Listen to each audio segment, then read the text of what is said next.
Oh boy. Yeah, that was a thing. But now the next one kind of scary. Daily life. Daily life. I thought it was only 15 minutes long. Okay. Yeah. Got like This four of these. this is why we're doing this as a separate thing. Because oh my goodness, this is long. Yes, this is why I was kind of dreading doing this. Yeah. Yeah, like think the force of myth is bad. No, this is 100, maybe billion times worse. But it's such a nice story. It is, but I don't know how good of a video this is gonna make of just hearing me read. Oh yeah, no. Odds are this is not gonna be. It's just gonna be some extra I post up. Okay. That's why we're just having an additional day, and then like, oh, hey guys, after ending A, here's some additional material. Yay! Okay. It's audiobook, and they go. Here's where a lot of people tend to struggle. This we're just taking a small break right here, basically. Yeah. It's just that a lot of people tend to struggle in this part. On any let's play the old NieR, which I saw. No one knows what to do with this. Some people just plain up read it, and that's the video for the day. Some people just plain up skip it, and you lose a whole bunch of context for things. We just put it. You can watch it if you want to, but you don't have to. Yeah, this is more some cleanup work, basically. Supplemental material. Yes. But what do you think about the first part so far? Well, having already read all of this, I like it. I think it goes a little too hard on look at how sad this is. Yeah, but it's more to emphasize that there's a reason why Kaine lived just outside the village. Yeah. Because like they never explain why. But they don't really have to. I think this is over-explained just a little bit because it was always clear that nobody liked Kaine. Yes, where they like even with FICO, like with Hook. Oh no, Kaine brought disaster again. We don't want her around here. Yeah, exactly. Yeah. But like this is more emphasizing on Kaine's body. Yes. As well. Which if you just didn't play this part at all, you could go on to complete the game not knowing that not sure the proper term, but I'll just state the definition at least. Intersex is the definition you're thinking of. Okay, good. So she was born intersex due to having both male and female sexual organs. Yes. That is what intersex is. All right, cool. Just Yeah. want to make sure I got the proper term. Yeah. Alongside that, we already know what's the thing going on with this game, and basically, just to explain, it's just a genetic defect that was given to her from her, original Kaine, OG Kaine, human Kaine, was a girl. Yeah. Replicant Kaine had a genetic defect due to the replicant digital program being kind of like duct taped together. Yeah. And her DNA got kind of like mixed up, and that's why we have an intersex Kaine in this game here. Yeah. Yeah, it's all due to, I don't know, Bob and programming kind of didn't put a slash where it needed to be, and now we have this little girl's intersexed. Yeah. I mean, it happens. It could also be like the thing, because they don't go into how kids really work in this universe. I assume it's the same. Yeah, I assume it's the same. Like, I just think replicants are more of But here's the issue, Neto. Remember, they say that they were going to wait for the next generation of NieR and Yona to give the Shadow Lord his body. Yeah. Which means rebirth is a very definite thing in this. Yes, where I assume... and here's where something's come by to me. If I got married as a human and my replicant got made of me, yeah, would my... I'm the best way I can describe is like the soul memory. Yeah. Like the memory of the person who was Neto. Would I be like soul mated to my partner as a human, or would he have a choice to find out who he loves? Mm-hmm. And whether or not who he loves isn't being influenced by you in general, because they don't talk about how shades can influence the replicants at all. Just that the replicants are influencing the shades by making them go crazy. Yes. Alongside that, they don't really explain if they explain that you can possess the body, but they never know if the state of continuity goes from there. Yeah. Like, do you just pop in and you just start off like where you left off? Because like that'd be some major culture shock. Like the daughter who went missing and she got taken over by a shade. Yeah. Was it her shade? Because she seemed to be pretty chill. The mom didn't believe for 5 years that was her daughter. Yeah. She just took some odd behavior of observing things. Yeah. Or the dude with his girlfriend who exploded and turned to a shade, and we killed the hell out of her. Was that her? Was that her corresponding body? And then there's also the thing with the Aerie where, oh no, stop attacking her. She's my sister. Nah, dude, she's a shade. A filthy shade. Stab. Yeah. Was that actually his sister, or was it like, are people, like, I assume the people that Aerie knew this was happening. They knew the secret. Which is why they were always inside. Yes, that's why they're always paranoid. But yeah, I don't know. Yeah. There's other stuff to talk about. All right, you ready to delve back in? Yep, ready. I should really be asking you because you're doing all the work here, honestly. All right. All right. In the distance, Kaine heard the steady sounds of an axe striking wood. The noise had a purposeful quality to it, as if she was hearing a master woodsman go about his work. The firewood being produced, however, was as far from work of art as it could be. Pieces of every shape and size were being flung about a barren yard with wild abandon. And when trying to stack such wood would probably die of frustration before the job was through. Stupid piece of shit axe. Kaine's grandmother flailed away with the axe, filling the air with both splinters of wood and words that would make even the most hardened sailor blush. Grandma, called Kaine. Grandma, language. Pretty much. That's you, Kaine, yelled the old woman, taking her eyes off the wood for a moment. Don't get too close, or I might take your goddamn foot off by mistake. She brought the axe down on a piece of wood, sending chips flying in every direction. One sponge passed Kaine close enough for her to hear the whistle, at which point she decided to step back. Once she scuttled to a safe distance, she cupped her hands around her mouth and shouted, Grandma! Do you need help? I can get you water or lunch or a new axe or something. The axe blade struck another wobbly blow, paused in midair. The old woman considered her granddaughter's offer for a moment, then smiled. Tell you what, since I'm doing such a piss poor job of chopping, why don't you come here and take over so I can go get the water? Shades have been restless lately, and I don't want you running into one of them bastards. You know, be fair, chopping wood's super hard, man. Yeah, it's not the easiest thing in the world. No, actually I had to do it because like we had that bonfire in my backyard, and I bought an axe, and I was just, yeah, this couldn't be too hard. And then like just the first couple, you can get them, but after a while it just eats away at you. Yeah. Relinquishing the axe, her grandmother picked up a long pole with wooden buckets on either end. Gathering water was by far the more difficult of the two jobs, but Kaine knew better than to complain. Once Grandma's mind was set, there was no changing it. Kaine did her best to help with chores, but Grandma took every task that required travel to the village.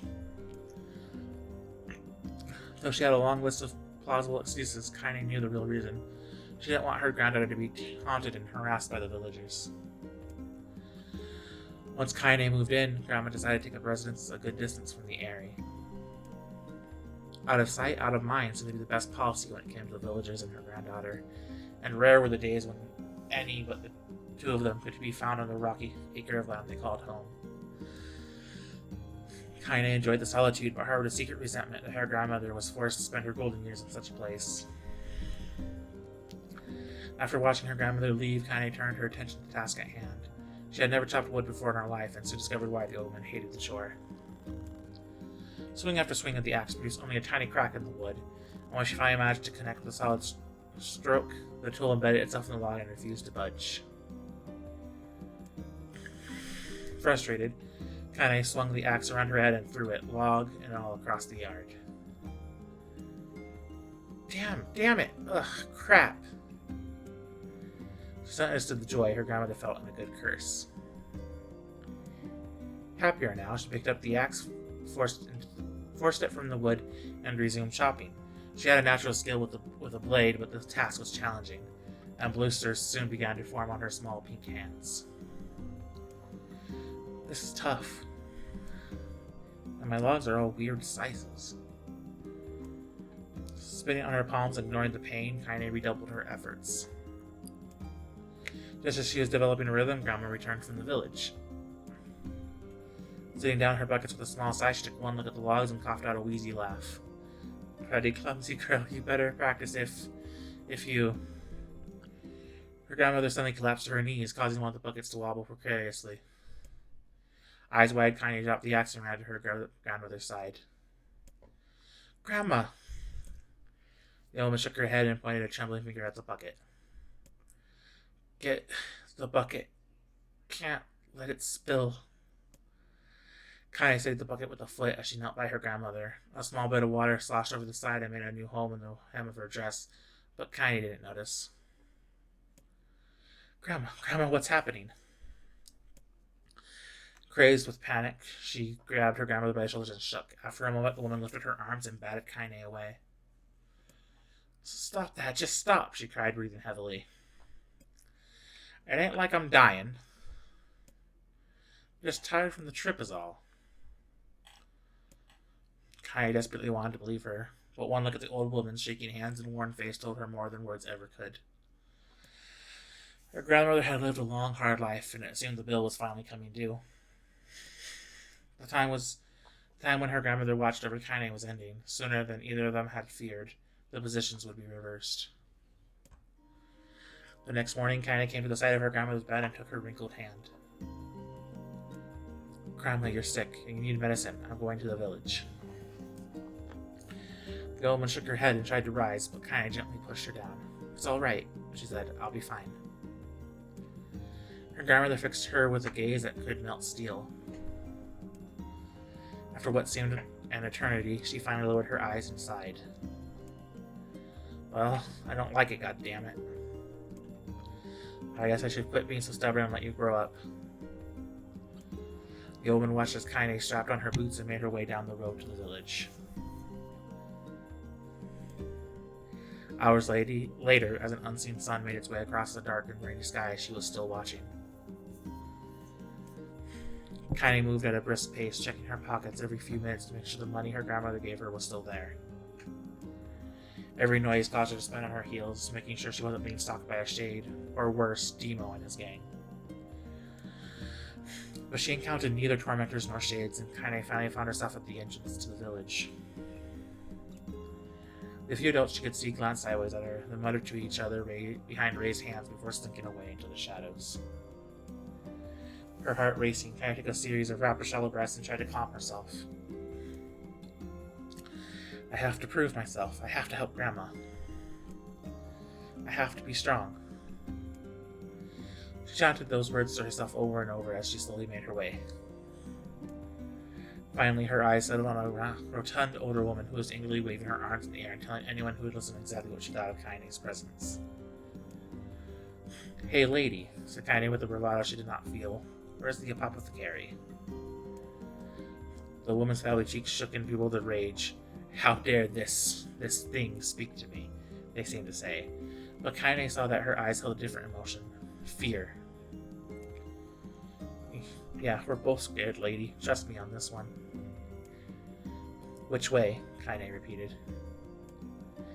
The woman pointed at a small building to her right before hitching up her dress and stumbling off in the other direction. Kaine cringed, expecting a stone to come flying from the assembled crowd, but none came.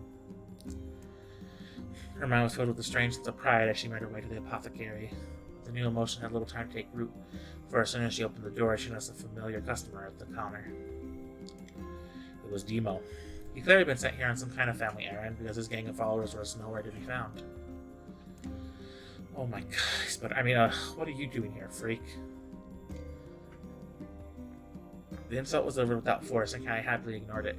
Stretching on tiptoes to see over the counter, she asked the shopkeeper for the medication.